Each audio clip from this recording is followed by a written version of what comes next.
ছাত্র জনতার আন্দোলনে গুলি চালিয়ে এক মুদি দোকানদারকে হত্যার দায়ে সাবেক প্রধানমন্ত্রী শেখ হাসিনা সহ ৭ জনের বিরুদ্ধে হত্যা মামলা নিতে রাজধানীর মোহাম্মদপুর থানা পুলিশকে নির্দেশ দিয়েছেন আদালত।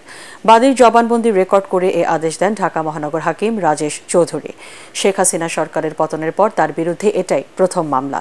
শেখ হাসিনা সহ ৭ জনকে আসামি করে মামলাটি দায়ের করেন আমির হামজা শাতির নামের এক ব্যবসায়ী। আরও জানাচ্ছেন মুশফিকুর রহমান। ১৯ জুলাই বৈষম্য বিরোধী ছাত্র আন্দোলনের কমপ্লিট শাটডাউনের দ্বিতীয় দিনে মোহাম্মদপুরের বছিলা চৌরাস্তায় বিক্ষুব্ধ ছাত্র জনতার মিছিলে গুলি চালায় পুলিশ। এ সময় দোকানের কাজে যাওয়ার সময় গুলিবিদ্ধ হন মুদির দোকানদার আবু সায়েদ। গুলিতে মাথার খুলি উড়ে যায় তার। ঘটনাস্থলেই মারা যান তিনি।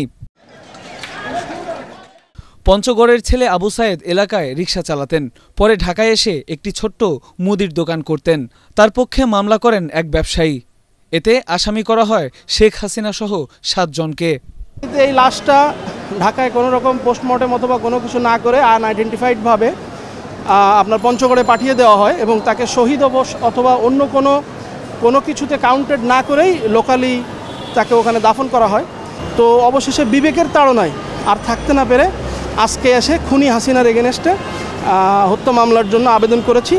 শেখ হাসিনা ছাড়া এই মামলায় আসামি করা হয় আওয়ামী লীগের সাধারণ সম্পাদক ওবায়দুল কাদের, সাবেক স্বরাষ্ট্রমন্ত্রী আসাদুজ্জামান খান কামাল, সাবেক আইজিপি চৌধুরী আবদুল্লাহ আল মামুন, ডিএমপির সাবেক কমিশনার হাবিবুর রহমান, ঢাকা মহানগর পুলিশের অতিরিক্ত কমিশনার ও গোয়েন্দা শাখার সাবেক প্রধান হারুনুর রশিদ ও ডিএমপির সাবেক যুগ্ম কমিশনার বিপ্লব কুমার সরকার।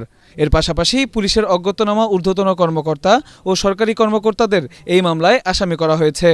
আদালত থানাকে বলেছে এজাহার হিসেবে গণ্য করে তদন্ত করবে, থানা বিষয়গুলো দেখবে। বাকি প্রক্রিয়া যেটা আছে আমি আপাতত সন্তুষ্ট। শুনানি শেষে আদালত মোহাম্মদপুর থানার ভারপ্রাপ্ত কর্মকর্তাকে এজাহার নেওয়ার নির্দেশ দেন।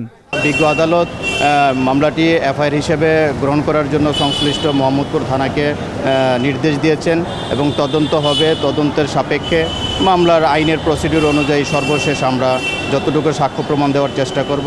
অসংখ্য ভিডিও চিত্র আপনারা দেখেছেন এবং এগুলো সম্পূর্ণ আছে কিভাবে পুলিশ নির্বিচারে গুলি করেছে। তো ইনশাল্লাহ আমরা আশাবাদী আমরা ন্যায় বিচার পাবো।